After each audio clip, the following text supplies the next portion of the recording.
Robin Singh ji, Delhi से। हाँ राधे राधे महाराज जी। गुरुदेव भगवान, आपको सुनने से पहले का जीवन व्यर्थ ही भोगों में, वासनाओं में गुजारा, लेकिन आपको सुनने के बाद पता चला कि मनुष्य के जीवन का उद्देश्य भगवत प्राप्ति है। अब लगता है कि मैंने अपने जीवन के 55 वर्ष ऐसे ही व्यर्थ गुजार दिए। पिछले 3 वर्षों में मेरी 2 बड़ी सर्जरी हुई महाराज जी, जिसके कारण मैं बहुत पीड़ा से गुजरा हूँ और डिप्रेशन में आ गया हूँ। उसकी दवाई खा रहा हूँ बट उसको स्वीकार नहीं कर पा रहा, सर्जरी और पीड़ा की स्वीकृति नहीं, जिसके कारण मैं उसी में उलझा रहता हूँ। डर और भय का सामना करना पड़ रहा है महाराज जी। ऐसे में भगवत प्राप्ति का मार्ग कैसे आना? नहीं, बहुत गड़बड़ स्थिति स्वीकार किए डिप्रेशन में कहीं चले जाओ।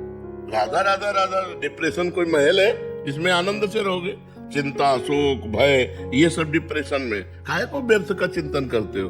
राधा राधा राधा राधा राधा, जो होना था वो हो गया, जो होना होगा होगा। मंगल में भगवान में मेरा स्वरूप अविनाशी है, शरीर नाशवान है, चिंता क्या करनी, मस्त रहो। लेकिन मस्ती कोई लेना ही नहीं चाहता है। अब बैठे बैठे बैठे, अरे उस समय राधा राधा रटो, नाम जप करो, अभी ठीक हो जाओगे। डिप्रेशन की दवाई है भगवान का चिंतन करना। आप मान लो, हरि स्मृति सर्व विपद विमोक्षणम, भगवान की याद समस्त विपत्तियों से बचा लेती है।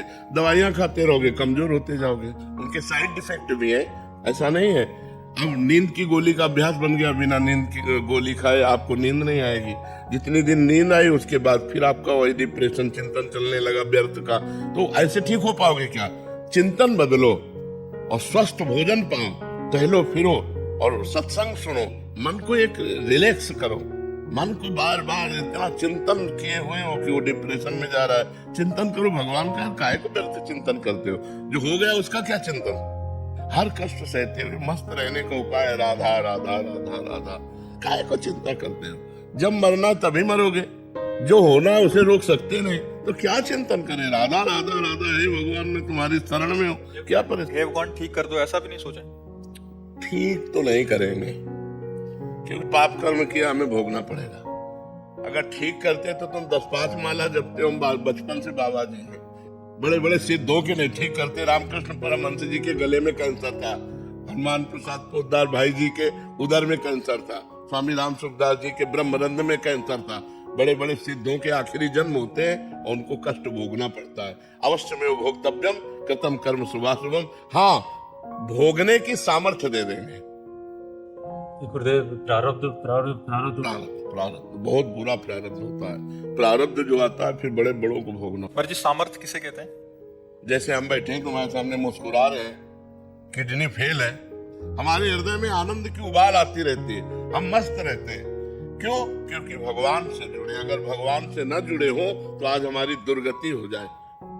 हमें न कोई डिप्रेशन है ना हमारा, कोई हमसे बात करो तो डिप्रेशन रहित हो जाओगे। तो हमसे बात करो तो डिप्रेशन देखना तुम ठीक हो जाओगे। गुरुदेव, आप जैसी स्थिति कैसे हो? बता तो रहे यार, राधा राधा राधा राधा राधा, इसी में मस्त रहो। राधा राधा राधा राधा। प्रभु का नाम जप करने से और प्रभु के भरोसे से बहुत आनंद रहता है। अब तुम लोग परेशान हो भगवान से विमुख होकर के अपने अहंकार के कारण। अगर भगवान की शरण में हो जाओ तो नमक रोटी में भी संतोष होने पर आनंद होता है। अगर संतोष है तो नमक रोटी खा के भी आप आनंदित हो, और संतोष नहीं तो रबड़ी पी के भी आप डिप्रेशन में पहुंच जाओगे। आजकल लोगों का मानना है धन आना चाहिए। नहीं भाई, सुख हृदय में जब भगवान का चिंतन होता तब होता है। अब डिप्रेशन में मत रहना, अब नाम जप करना। उचित दवाई ले लो और नाम जप करते हो, धीरे धीरे ठीक हो जाए। मृत्यु के भय से कैसे पार? नाम जप से। अभी राधा बोले शरीर छूटा, भगवान के पास पहुंच गए यार। बिल्कुल चिंता मत, खूब मस्त रहो। हम कहते हैं मनुष्य जीवन यार मस्ती के लिए मिला है, लेकिन लोग मस्ती समझते हैं क्लब में, मस्ती समझते हैं शराब में, मस्ती समझते हैं मुर्गा उर्गा में। अरे मस्ती भगवान में है यार। कैसी? हम ये आपको बताना चाहते हैं कि मांस में शक्ति नहीं है खाने से, ये गंदे आहार में शक्ति नहीं है। सात्विक आहार खाओ, भजन करो, आध्यात्मिक बनो, बलवान हो जाओगे।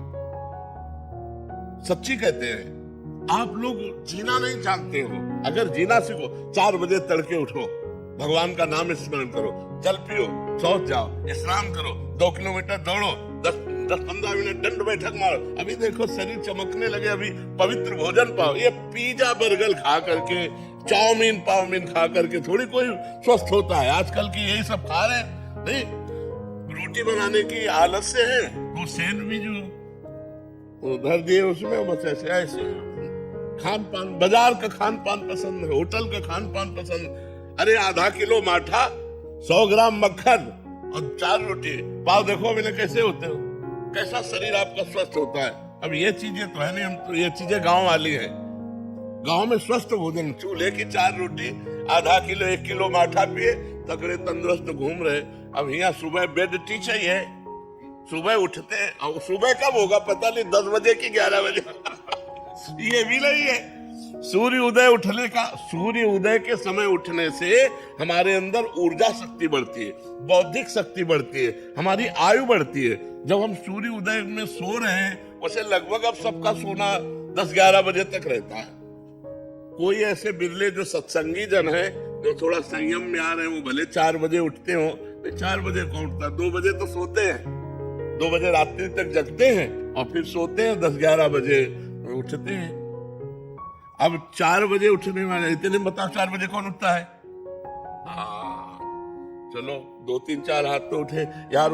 3:30-4 बजे 1 बजे हम उठ जाते हैं। हाँ, उठना चाहिए और अपनी कमाई करना चाहिए, भगवान नाम की कमाई करना चाहिए, क्योंकि यार मरना है। न रुपया पैसा साथ जाएगा, न परिवार साथ जाएगा, न मकान साथ जाएगा, आपका भजन साथ जाएगा, आप प्रसन्न रहेंगे। अब इसीलिए गरज कर कहते हैं, अपना उदाहरण देते हैं कि यार ऐसी समस्या में भी यदि आनंदित रहा जा सकता है तो केवल भगवान के शरण में रहकर रहा जा सकता है, भगवान नाम जप करके रहा जा सकता है। नहीं, सब परेशान है। तो अगर हमारी बुद्धि शुद्ध हो तो हम स्वयं सुखी रह सकते हैं और दूसरों को सुखी कर सकते हैं। तो बुद्धि कैसे शुद्ध होगी? अच्छे आचरण से। अच्छे आचरण कैसे होंगे? जब हम भगवान का नाम जप करेंगे, जब हम अध्यात्म से जुड़ेंगे, जब हम संतों की बात सुनेंगे, संतों की बात मानेंगे, तभी। नहीं तो फिर कैसे बुद्धि कैसे पवित्र होगी?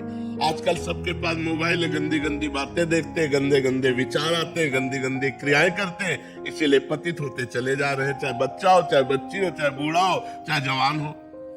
अब कल एकांतिक में के हमारे माता पिता हमारे सामने गंदे आचरण करते हैं, मतलब माँ अन्य पुरुष से और पिता अन्य स्त्री से। अब हमारा क्या कर्तव्य है? अब बोलो, बच्चा जवान प्रश्न ऐसा कर रहा है, अब क्या उत्तर दे? क्या उत्तर दे? कैसे हमारा समाज सुव्यवस्थित रहे? छोटी छोटी बच्चियों के साथ लोग गंदे आचरण कर रहे हैं, पशु की तरह हिंसा कर रहे हैं, बच्चियों की आग में जला दिया। ऐसे ये क्या बुद्धि हो रही है? ये समाज की बुद्धि तभी सुधरेगी जब अध्यात्म जाए, इनकी खोपड़ी में धर्म घुसे, तब उनकी समझ में आएगा। अब तो राक्षस बन रहे, मतलब कैसे ऐसे ऐसे आचरण कर रहे हैं जो सोचकर लगता है कि कैसी दुर्गति की वृत्तियां बढ़ रही है।